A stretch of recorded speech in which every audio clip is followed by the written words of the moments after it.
Well, good morning. The Senate Committee on State Affairs will come to order. Will the clerk call the roll? Betancourt, Birdwell, LaMantia, Menendez, Middleton, Parker, Perry, Schwartner, Zaffarini, Paxton, Hughes. Good morning. We have an agenda we'll be moving through this morning, and as some will be familiar this time of session, members of the Senate are on multiple committees and have bills to present in even more committees. So members will be in and out, and we'll try to accommodate members to hear the bills and, of course, accommodate the witnesses.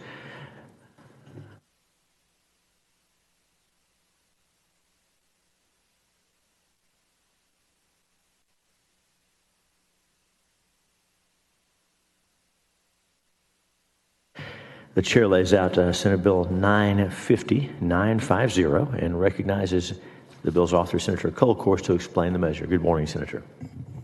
Good morning, Mr. Chairman. Thank you and your staff for their great accommodations.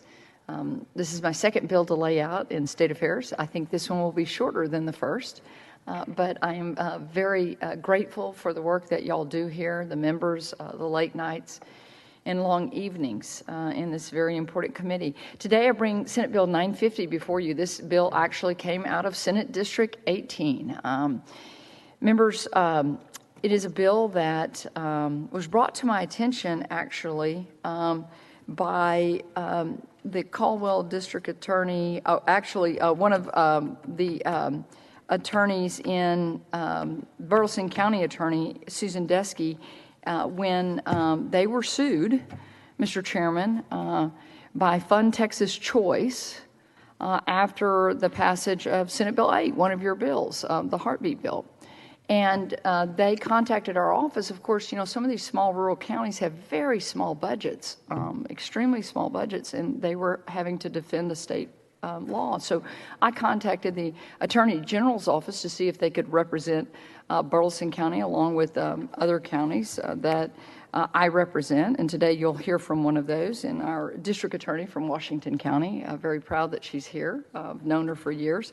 But in talking with the OAG's office, they were like, we don't think that the law would allow that. And so what Senate Bill 950 does is a permissive bill that it makes clear that the Attorney General has the authority to defend a district attorney or a county attorney in federal court if the cause of action relates to the enforcement of a state statute and the county attorney or district attorney request assistance in defense.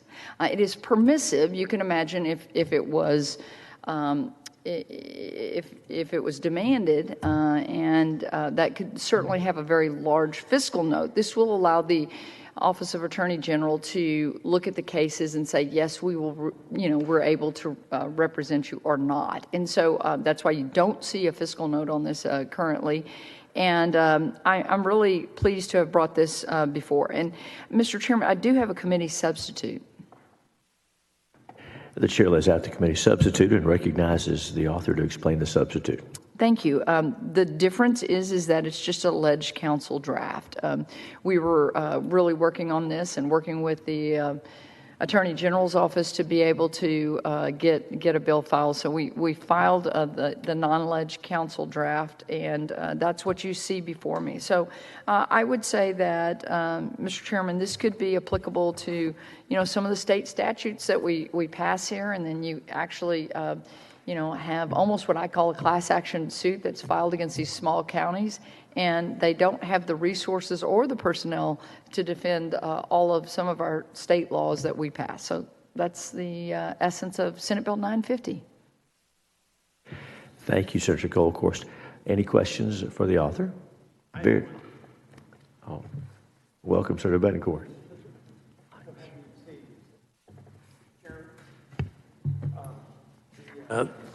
I just wanted to make sure that, and you probably covered it in your layout, it looks like this isn't the election bill. The election bill. I don't have a question. Thank you. It's a great bill. Very well. We'll open testimony and call invited witnesses. Honorable Julie Rankin.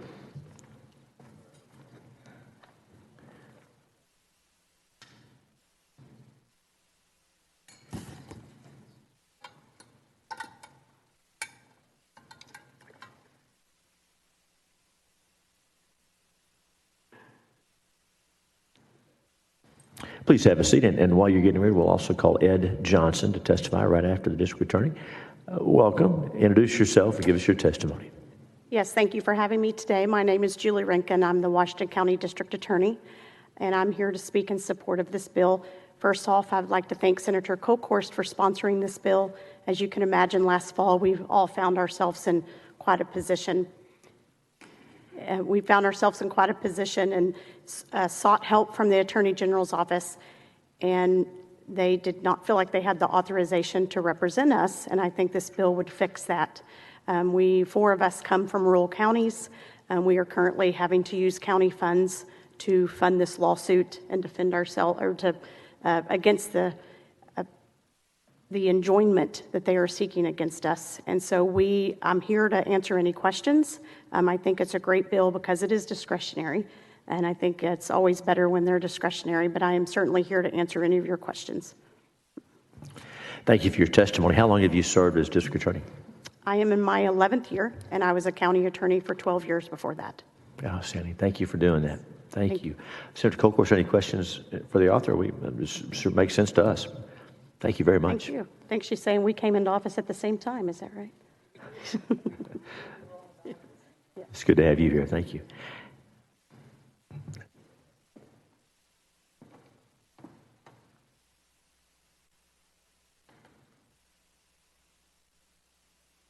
The chair calls Shannon Edmonds.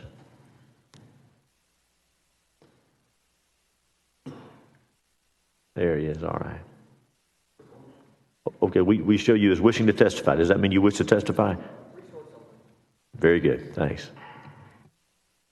Anyone else wishing to testify on, for, or against? Okay, the chair calls Alice Yee. Alice Yee.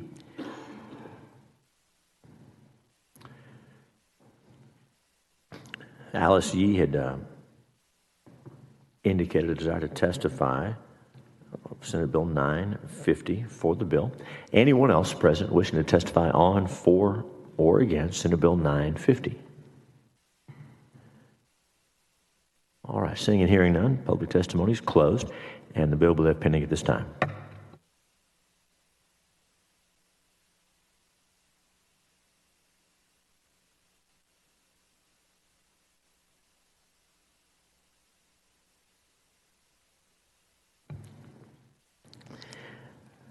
The chair now lays out Senate Bill 260, and recognizes its author, Senator Kolkhorst, to explain the measure. Thank you, Mr. Chairman. Another bill that came from Senate District 18 in meeting with some of my constituents.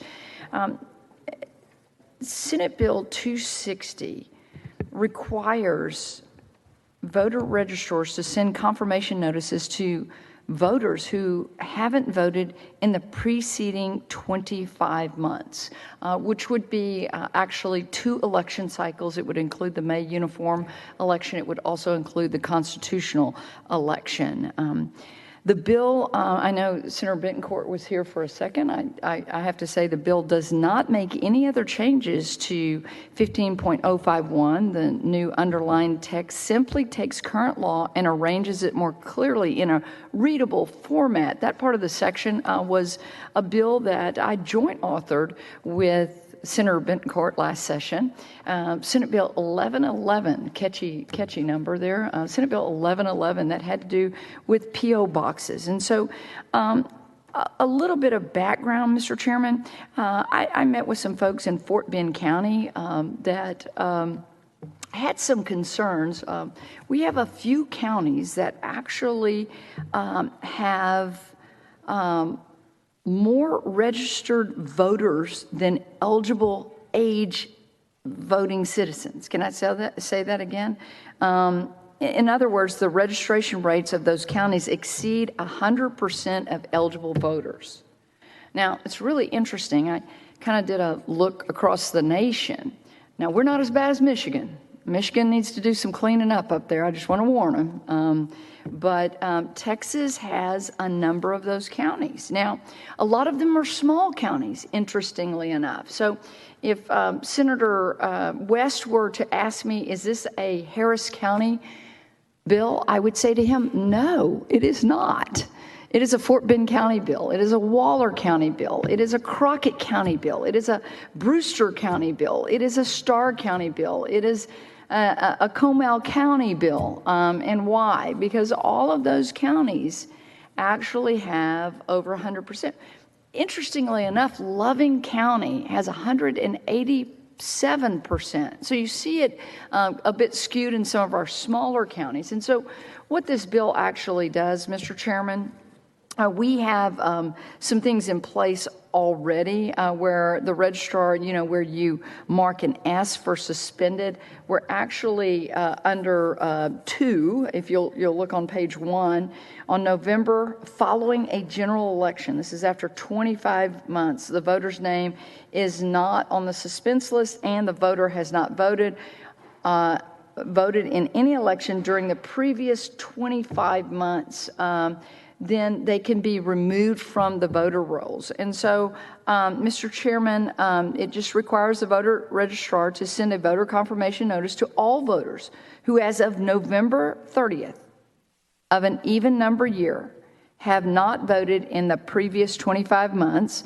A voter who does not respond is placed on the suspense list and then removed from the suspense list. And so with that, I will just say that, I met with some concerned citizens that said this is an issue. I mean, I don't know how we have more on the voter rolls than we actually have eligible to vote.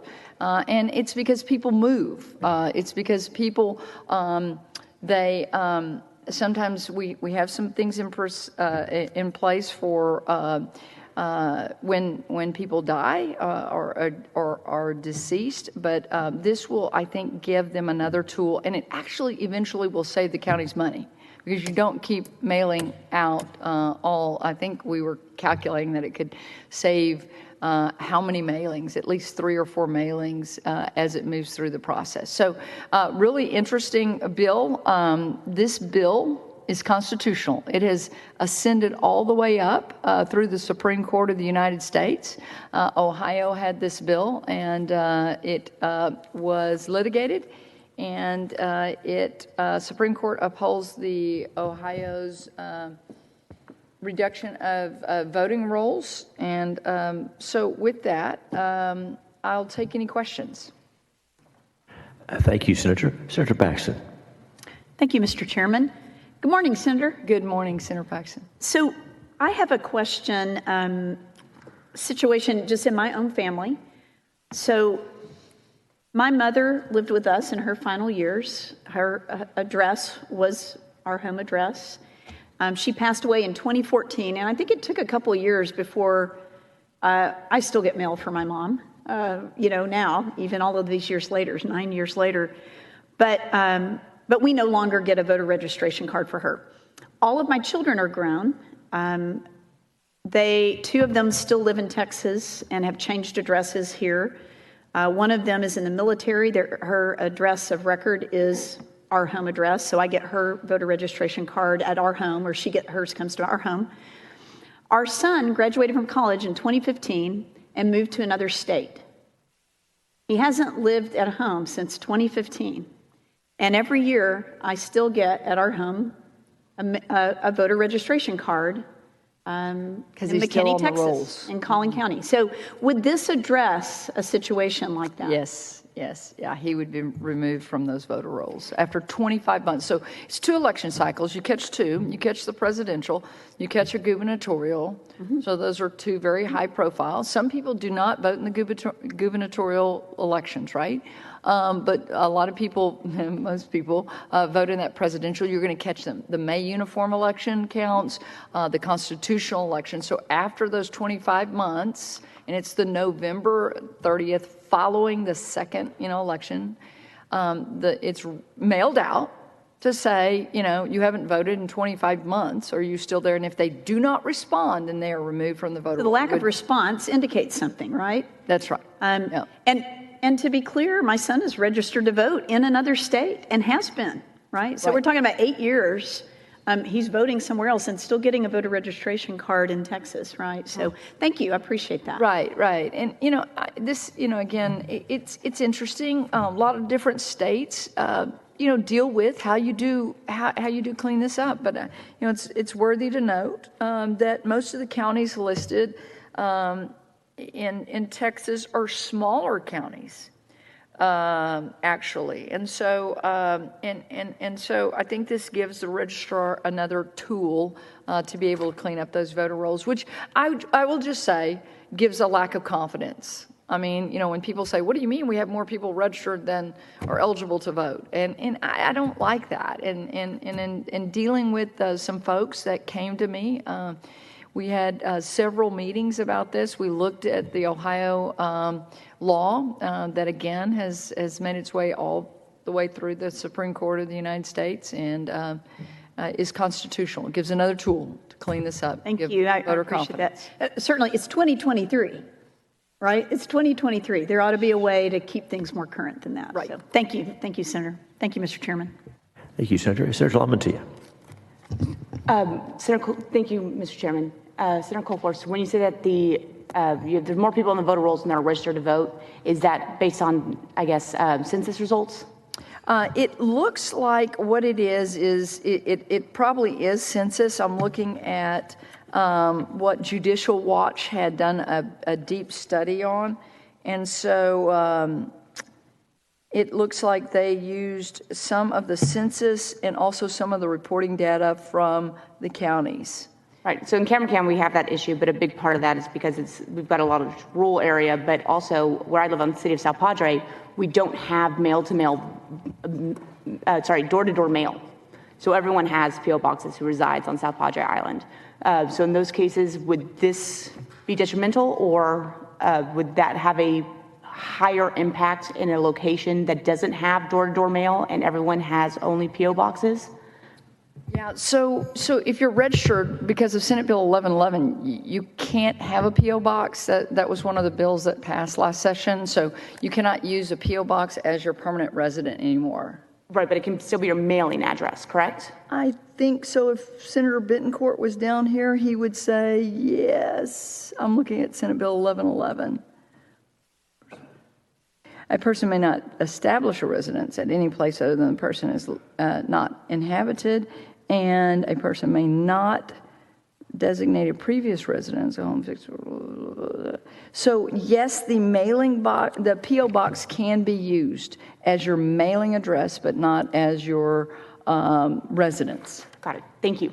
As a clarification. Thank you. So, and the eligible voting population, CVAP, is kind of what that was based on. And it's interesting, it fluctuates in how that's done, because you're marked as S, suspended. Again, it's just one of those tools that says, gosh, this person hasn't voted, in 25 months. Let's mail to them and see if they're still there. Let's see if they're still at that residence. You could have graduated high school and moved to Houston, still have a Brenham address, but you're not voting there anymore. But they continue to keep mailing to that. So after that 25 months, they mail to that person. They don't respond, they're removed. If they respond, they're not. Hi, Senator Bittencourt.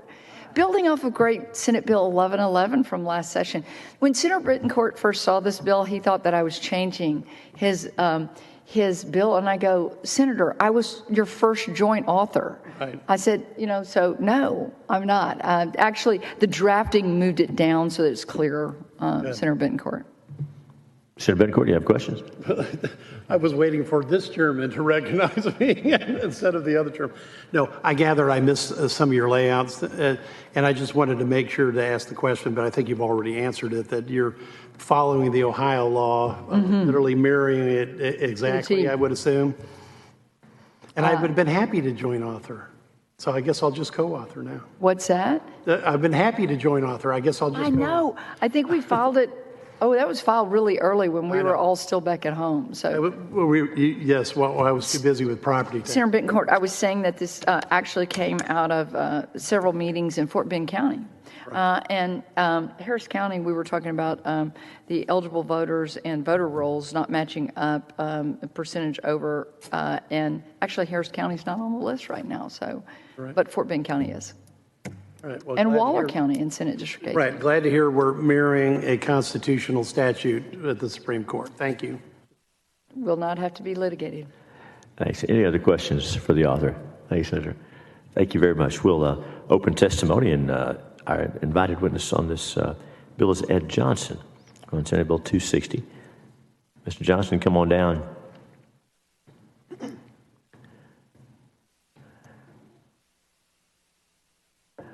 Introduce yourself. Give us your testimony. Welcome.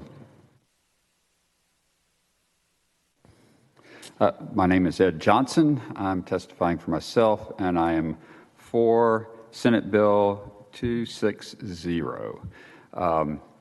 This is a great bill, and yes, it does affect small counties. I actually spend a lot of time in a small county that's in the senator's district, so I have some knowledge on this, but actually it's a statewide issue. Talk more about my experiences in Harris County when director of elections there. We spent a great amount of time trying to clean up the voter roll, and I will tell you, when I left that office in 2018, about a third, we could only match about 2/3 of the Harris County voter roll, hard match them to DPS or Social Security or any other database. There was a third that we could not hard match. Out of that, there were 15% of that we couldn't find at all. They were records that we couldn't match to anything. So Texas overall has a very bloated voter registration system, and the problem is it's bad data in the system. Over the years, is about 2010 is when we started comparing to the DPS roll against the voter roll. Before then, there was actually no validation to what was typed into the voter roll was actually accurate. So you ended up with a lot of records that were Freddie Fatfingered, the wrong birth dates, misspelled names, and you can't match that data to other rolls to get them removed. So we have this bad data on there, and which actually gives Texas a very bad image. You look at our voting statistics. Other states across the land, are voting 60, 70% during presidential elections, and we're only voting 50%. Well, it's because we have all this bad data on our voter roll. This bill would help clean up that bad data from there. Can I continue on just a little bit? You finished that thought, yes, sir. Okay. Bill's in good shape. One of the things that this will actually do is actually help save states and counties money. The state, through Chapter 19 fund, pays 40 cents every 2 years for every voter on the roll. So by cleaning up the voter rolls, it's going to be less money that the state's going to have to pay out to the counties. But on the other end, by cleaning the voter roll, the county actually saves money. As previous testimony, a returned voter certificate costs 3 times the amount of any other mailing. So by not having to send out this voter registration certificate to a bad address and have it come back returned, the county saves money.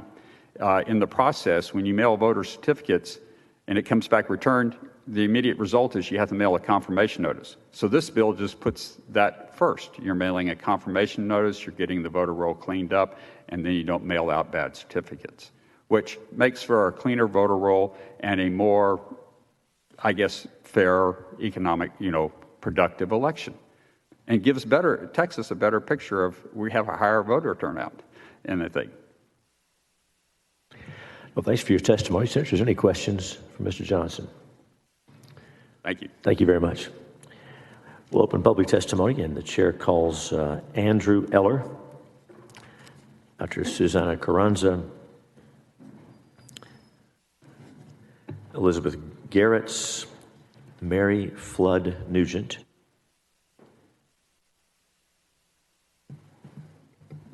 Again, we're looking for Andrew Eller, Dr. Susanna Carranza, Elizabeth Garretts, Mary Flood Nugent, and Roxy Williamson.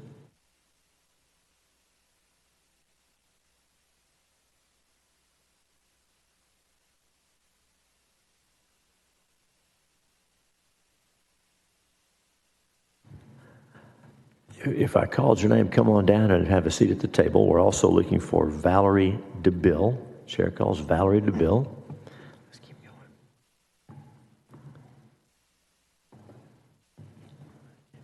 The chair calls Julie Gramillion, and Alice Yee. Alice Yee.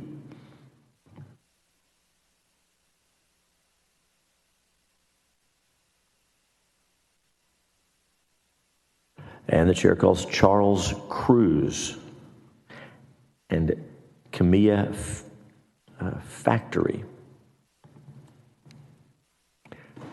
All right. And Grace Pankel. The chair calls Grace Pankel. And if I called your name, please have a seat here. And if there are not enough seats, we'll accommodate you on the next panel. You guys make yourselves comfortable. Very good. We'll start over on my left, your right. So when you're ready, introduce yourself and we'll let you get situated there. I know you just got down. Introduce yourself and give us your testimony. And get close enough to the microphone so we can hear you. Welcome. I've never been accused of being a low talker. My name's Elizabeth Garretts. I live in Harris County. I was in Senate District 17, redistricted into 15, but I was a Senate District Chair that encompassed part of 18. And I was just going to also say, Brenham, the Bluebonnets are amazing. We drove up this morning. So I would like to register my opposition to this bill. In addition to being an election judge, I'm also a voter registrar, volunteer deputy voter registrar.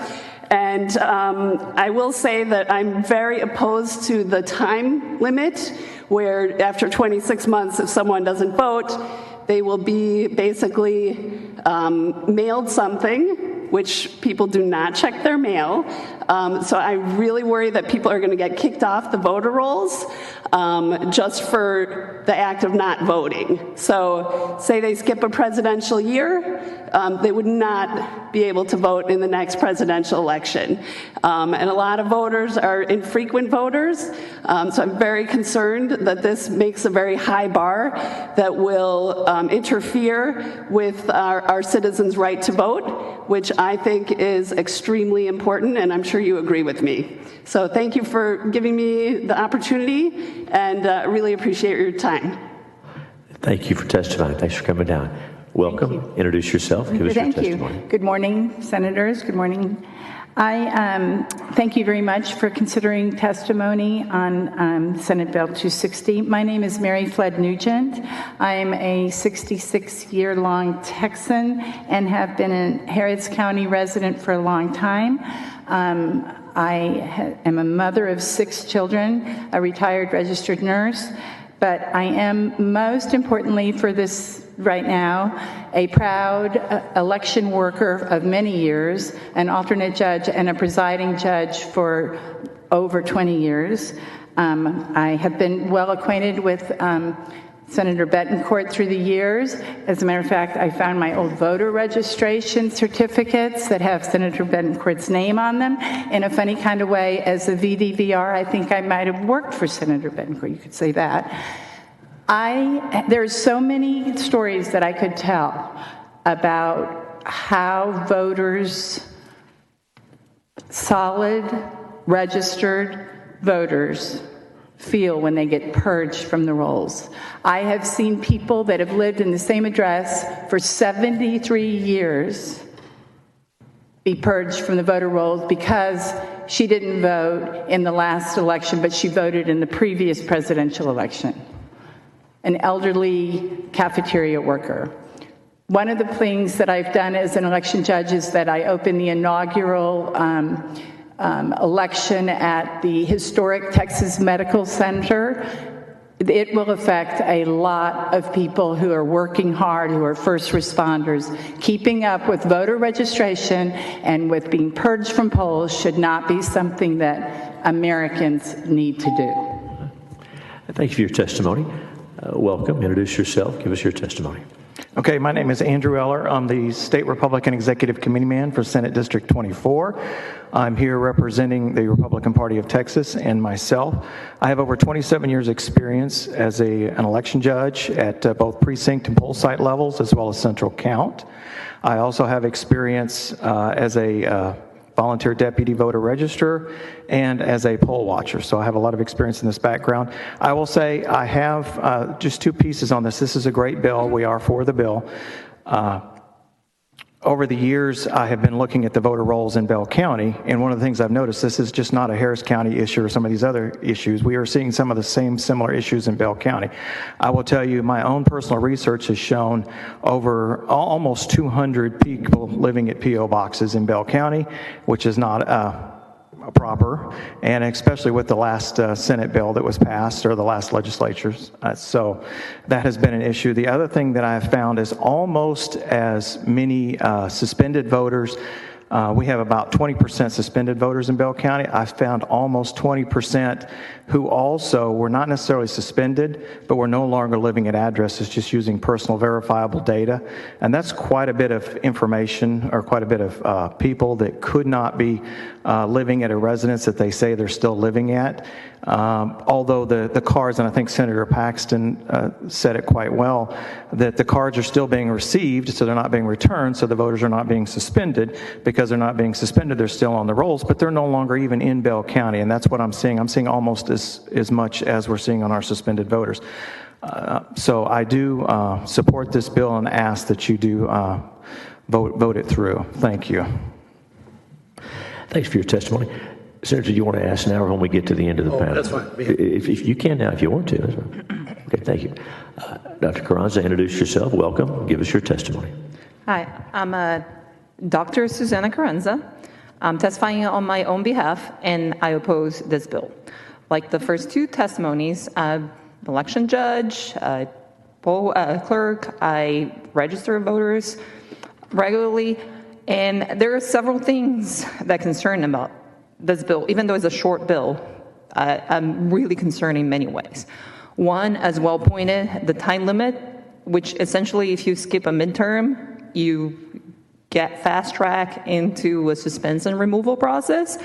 That is absolutely undemocratic. Nowhere in the word that says you have to vote in every election. You should vote in every election, but just because you skip some, you shouldn't be under increased scrutiny. So that to me is absolutely a showstopper. The other thing about the suspense list, as mentioned, is that you might not notice the mail, and if there's any issue with your address, any little mistake in your address, you mail my bounce. I, as a poll worker in Austin, have seen a lot of people marked as suspense because there was a minor difference in the mailing address and their home address, or they forgot to remove the mailing address or something. Because a lot of people that never moved, like in the last 5 years, but there was some old record for whatever reason that shows that may have been somewhere else, that they end up suspense, but they haven't moved. Like countless people that I encounter at the polls and when helping them update. The word suspense also makes people afraid, and they think, oh, I'm suspense, so I cannot vote. It requires a lot of education for people to know if you're in suspense, but you still live there, you can go and vote, or you can update your address. But people don't know that. You see suspense, it's almost automatically, people just don't even bother. And any suspicion of change, that's item 3 of the bill, is also very broad. Thank you. Thanks for your testimony. Welcome. Introduce yourself. Give us your testimony. Good morning. I'm Roxy Hall Williamson from Galveston, Texas. I'm here to oppose this bill, and like my fellow Texans here at the table, I'm very active as a voter registrar. I work with the Early Ballot Board, as well as some other voter engagement activities in Galveston. And under these changes, eligible voters like myself who are either going through some type of medical treatment that caused them to move. I had emergency brain surgery last May, So I had to stay with my parents until I was released under the doctor. I've moved again. And in Galveston, the addresses are very funny. I live on N.5. I cannot count the number of times that FedEx or Amazon have misdelivered packages to my apartment looking for folks around my area.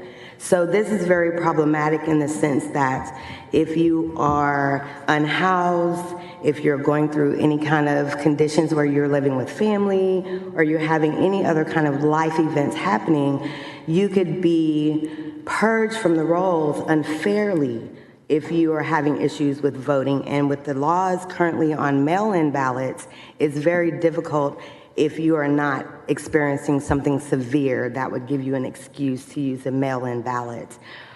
I'm just very concerned, especially looking around this room right now and knowing that vulnerable communities that look like me would be hit hardest with this bill as far as verifying information, ID, qualifications, and those kinds of things because of life events. And I would just really ask you to reconsider. We already have amazing things in place where these administrative issues can be handled if we were to not reinvent the wheel. Thank you. Thank you for your testimony. Senator Bettencourt, you're recognized. Thank you, Mr. Chairman. Ladies, I want to make sure you understand what the change that she's making just does. It moves, after 25 months, you move to a suspense list. So to use the comment, if you're in an interim election between the presidential years, you're still on the rolls in the presidential election. Then you move the suspense list where you have 4 years. So this is really a 6-year suspense list. I just want to make sure everyone understands the timeline of this. But I have to go back to ask a specific question about Bell County. So you have 200, even after the passage of Senate Bill 1113, and after the fact that it's been adjudicated, and after the fact that it's been, at the appellate court level, and upheld, they still haven't done anything about 200 people at impossible addresses that everyone knows are impossible. That's correct. When I did the analysis in early 2022 and then completed it basically mid-year, I did submit the list of names to our voter register, which I did have a quite good working relationship with. Now, we did have a turnover in our elections administrator in that office, so it is possible that some things got dropped there. But I did check again right before the last election, and those folks were still on the rolls. And that would have been the November 2022 election. So, okay. And was that did you make an official challenge then, or did? No, I did not make an official challenge. I was trying to be, overtly nice and just say, okay, here's some things we need to look at. The question did come up to me, and it was the actual statement that was given to me was, well, we have to be careful about residencies. And I said, well, you can't live in a P.O. box. You can't live in a commercial box. And they said, well, we know that, but what if they're homeless and they live under the bridge by there? I said, well, that's fine, because they should be putting that down as their residence, and their mailing address is the commercial P.O. box. Right. One of the reasons why that was won at the Fifth Circuit Court of Appeals was because there is a homeless exemption, and it's very clearly delineated there. Now, I'll be sending a letter based on your testimony to Bell County. So thank you for bringing that to my attention, because, Mr. Chairman, that was a very important bill that was passed. Because the whole concept of people registering at impossible addresses, and when we give a homeless exemption and specify it, that's the way to keep a voter roll with integrity. Thank you. Thank you, Senator. Members, any other questions for our witnesses? Thank you each for being here. Well, we generally ask the questions. Is there something that you want to? I'm not sure if your mic is your mic. Is on the suspension list. Yes, ma'am. Thank you. Okay. Thank you guys for being here. Thank you.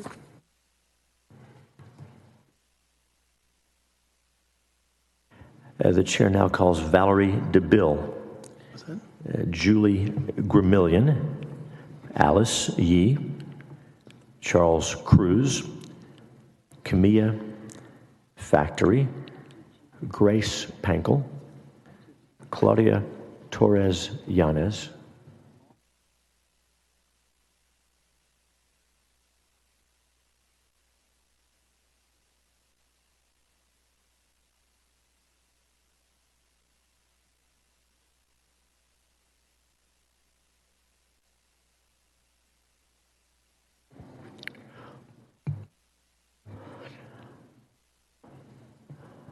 Welcome to each of you, and we'll normally begin on my left, your right. So when you're ready, introduce yourself, give us your testimony. Good to see you again, Chairman. And good morning. Thank you for having us. And my name is Alice E. I represent myself and my 93 years old father. This bill requires every year election, attending election or participating in election. For example, my father is not every year election voter, but he never pay attention to the mail pieces. In that case, he will be removed from a voter roll.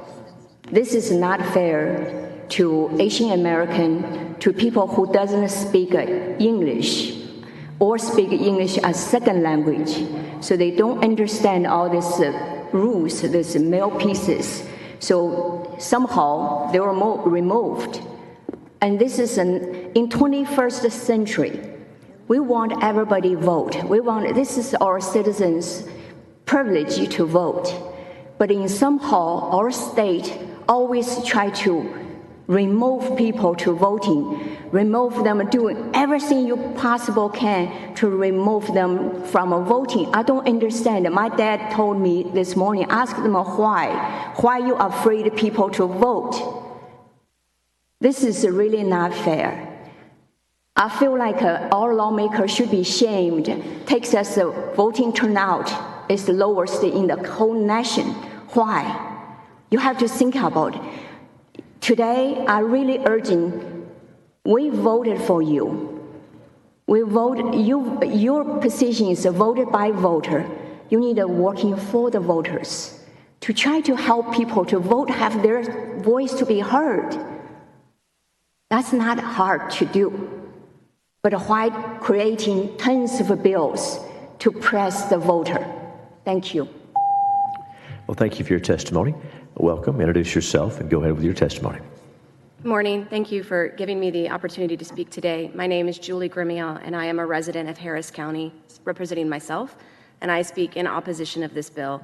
I have served as an election judge, as a poll watcher in several elections, and in that work, you would be surprised how many people are confused by the registration process.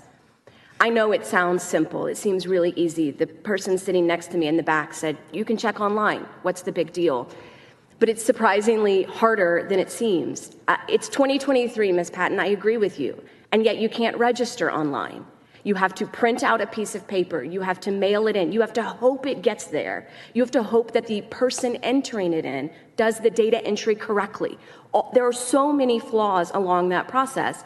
And if the notice to the voter was being sent via certified mail, signature required, so we had confirmation of delivery, I might not be as opposed, but it doesn't. And I think everyone in this room can testify that they have received a piece of mail for the wrong person at some point. So if the card is not required to be proved delivered, then we actually have no way of demonstrating that a legitimate voter received it in the first place or has an opportunity to respond to it. The second thing I'd like to add is that the conversation this morning seems to be mostly about convenience. It's easier, it's cheaper, it's better on the county registrars. Why do we have all these extra people? I understand that argument, but why not leave it to the counties to decide what's easier for them, what they would rather do? At least in Harris County, we can make that decision for our population. And so I urge you to vote in opposition of this bill. Thank you for your testimony. Good morning. Welcome. Introduce yourself and go ahead. Good morning. My name is Kimia Factory. I am the Central Texas Regional Organizer for Black Voters Matter Fund, and I am here to oppose this bill. Aside from this bill being alarming to marginalized communities who are subject to oppressive outcomes of gerrymandering and redistricting in this state continuously, this bill is privileged. Seeing as Texas is ranked number 4 in the country for the highest rate of homelessness, totaling at a population of 27,229 individuals. Despite the argument earlier that there is a homeless exemption within this bill, the assumption that an unhoused individual has the time or resources to understand such an exemption is privilege at its at its purest form. An individual who is overcoming being unhoused is also trying to overcome the oppressive barriers that voter registration provide in this state. This bill is also ableist. The access and the language in this bill disregards folks who have disabilities when it comes to ADHD, ADD, or even the ability to see. To assume that a voter resides in the same place, once again, is very privileged, seeing as we know that communities of color are often subject to have to move due to outcomes of poverty in this state. So everything about this bill is convenient for a certain audience, and it's also strategic in oppressing another audience, and that is the most marginalized community throughout the state. The Constitution talks about equality, and nothing about this bill is equal or reaches the lives of the people who deserve to have a voice on the ballot. Thank you. Thank you for your testimony. Good morning. Introduce yourself and give us your testimony. Good morning, ladies and gentlemen of the Senate. My name is Charles Cruz, CREWS, not like Ted. I am here to speak on my own behalf. I served as an election judge in Harris County. I live in Baytown, Texas. I've served for an entire election cycle, and I've seen very large turnout elections, and I've seen pathetically low turnout elections. This bill will do nothing to increase voter turnout and is expected to decrease voter turnout, which is the opposite of what we should be doing to improve democracy in the state of Texas. Most troubling is the last clause, which states, the registrar has any other reason to believe a voter's current residence is different from that listed on the registration records. This reeks of Jim Crow era laws, such as literacy tests, which were selectively enforced to disenfranchise certain personnel from voting. This is a horrific clause that clearly is intended to be used as a cudgel to further disenfranchise already disenfranchised communities. I am strongly opposed to this bill, and I encourage all of y'all to please vote against this bill. Thank you. Well, thank you for your testimony. Welcome, introduce yourself, and go ahead with your testimony. Hi, my name is Valerie DeVille. I am testifying on my own behalf, but my testimony is informed by my experience as Director of Voter Registration for several years for an organization. I've also worked in election protection. I've been an election judge. I've personally registered more than 2,500 Texans to vote. It is one thing that you may not realize if you're not a volunteer deputy registrar is that the voter registration form doesn't have a box for apartment number. And it's really hard to deliver somebody's mail if you don't have their apartment number. And a lot of people miss that because they're used to digital forms where there's a box for that. And the number of people who I've said, is there a unit number? And they go, oh yeah, there is. It means that I have caught a problem that would keep them from getting their mail at all. The other issue is every 25 months, there are lots of people who only vote in presidential elections. It's not ideal, but it's the fact.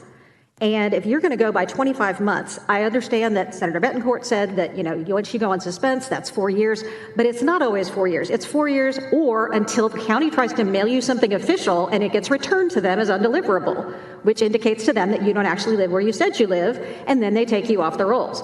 Also, looking yourself up online and having that box pop up that says you're in suspense, we get lots of calls at the hotline, and I get lots of voters asking me, what does that mean? Does that mean I can't vote? They don't know what that means. Suspense sounds like you've been suspended. And so they don't know how to process that. So there are a number of steps that happen in all of these processes that are very confusing to voters. And I don't know how many times I have to tell this committee this, but voting is a right, not a privilege. You need to stop putting obstacles in people's way. They have the right to do this. They don't have to prove that they're good enough or smart enough or fast enough or literate enough or white enough to vote.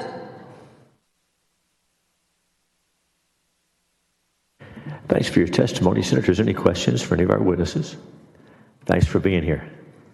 The chair calls Grace Pankel, Claudia Torres-Yanez, Melinda Roberts, Jeff Clay. Again, we're looking for Grace Pankel, Claudia Torres-Yanez, Melinda Roberts, Jeff Clay.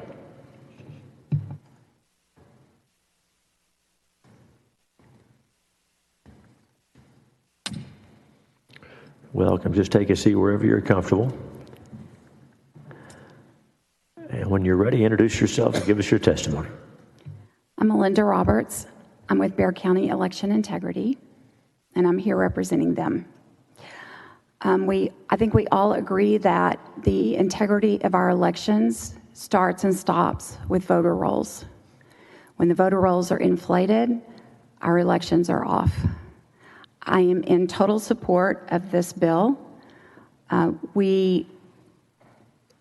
do want to share that in the primaries, we got multiple calls from people who received mail-in ballots, applications and ballots from loved ones who had been dead for 15 and 20 years. So they're still on the rolls. We would like to make a suggestion between 1 and 2 that the word or, O-R, go between 1 and 2. And number 3, we would like some additional language that allows somebody like us that can challenge someone on the voter roll that has passed or moved. Another example is my own son moved years ago, has not lived in the state, filed for a change of address, and still receives his voter registration in the mail.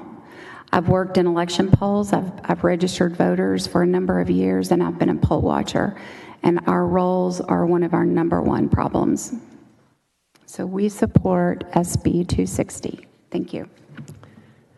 Thanks for your testimony. Welcome, introduce yourself, and give us your testimony. Thank you. My name is Jeff Clay, and I've been sitting here listening to some of the testimony, and I'd like to state I was in the military for 20 years, moved several times, and every time I moved, I had to change my address on all my credit cards, utilities, banks, everything, and I was able to do that. And everybody else in this country has to do the same thing. When they move, they have to change their address for everything they have. I don't see these people complaining that changing your address for a credit card is too hard, or changing your address for your bank is too hard so you can get your money. We're not giving our citizens enough credit for being smart and able to do simple tasks. Registering to vote is not hard, and changing your address is not hard. So I just want to say that voting is not a instance that's different from everything else we do in life. It's part of our right. We have a right to vote, but you still have some responsibility to make sure that you keep your address correct so nobody else votes for you and steals your vote. So I just want to say that I'm glad I'm not a member of some of the groups that they say are not able to go change their address because they're as smart as I am. I'm not the smartest person in the room. All these other groups are able to do the same things. So we shouldn't limit the credit we give them on their ability to at least keep their address current. Thank you. Thank you for your testimony. Senators, any questions for either witness? Thank you both for being here. And that is all the witnesses who have registered to testify on, for, or against Senate Bill 260. Anyone else wishing to testify on, for, or against Senate Bill 260? Seeing and hearing none, public testimony is closed. Bill's left pending at this time.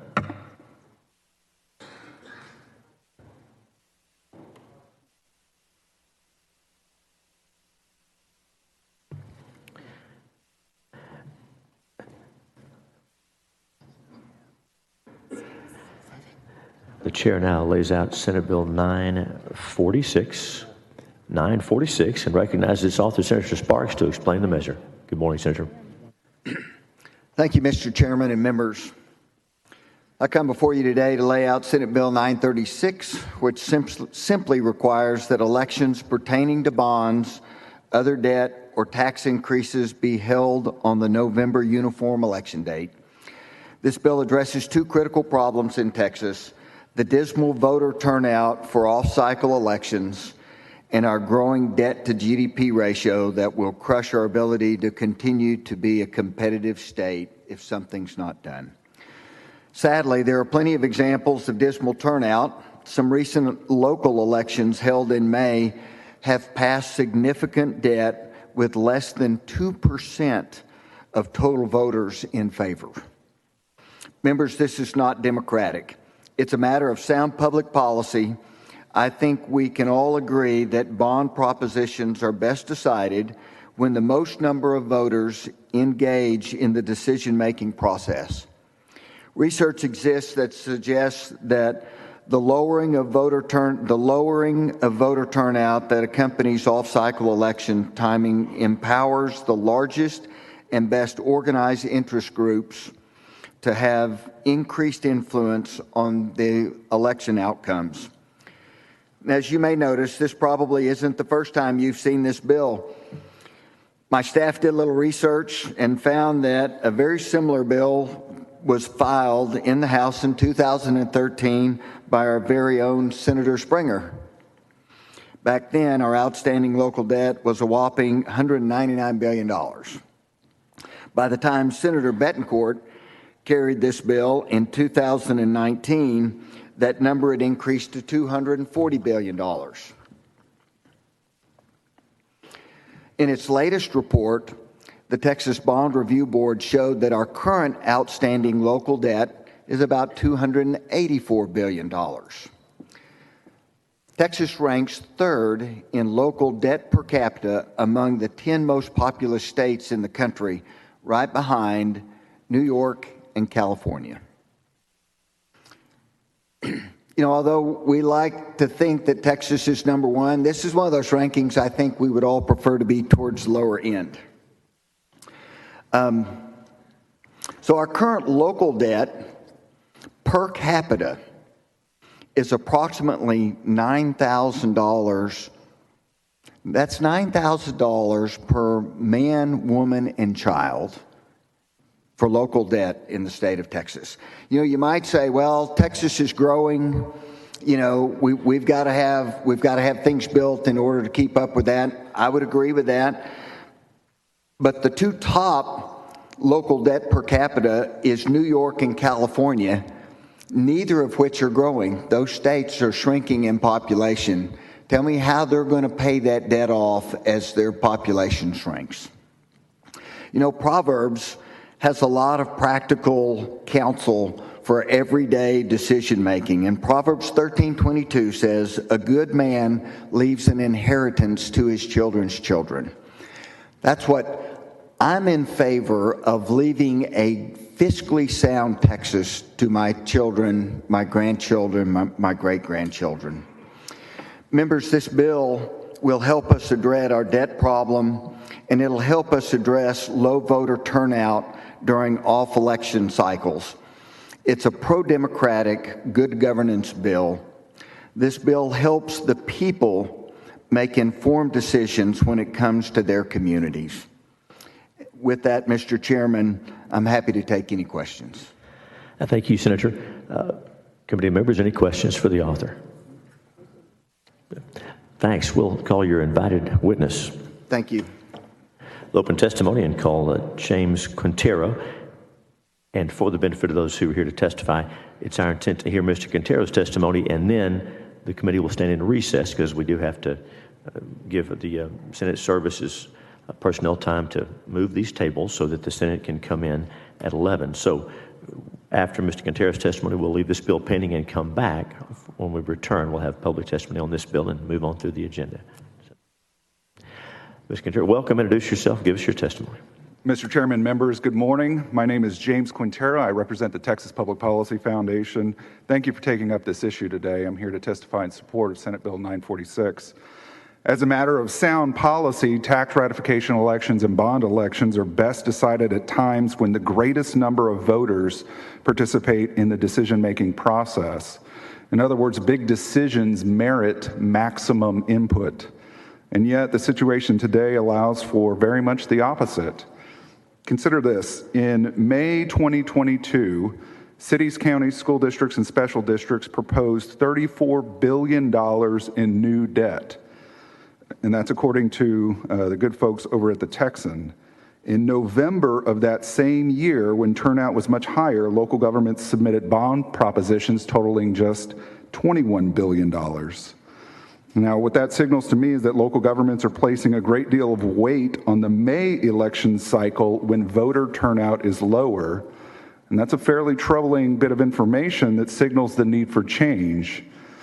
And make no mistake, this type of good government change is popular. Last session, the Texas Public Policy Foundation worked with WPA Intelligence to ask 800 Texans the following question: do you support or oppose requiring local bond issues to be on the November general election ballot to ensure as many voters as possible participate?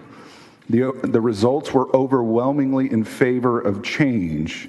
A total of 80% of respondents signaled support for the change, whereas just 9% registered their opposition. 11% said they didn't know. And so I think given this level of overwhelming support and the policy rationale that undergirds change, I would kindly ask this committee to look favorably on SB 946 so that we can ensure that the greatest number of voters are making our most important decisions. And with that, I thank you for your time. Thank you for your testimony. Senators, any questions for the author? Senator Sparks, do you have any questions? Very good. Thank you for being here. Thanks for your testimony.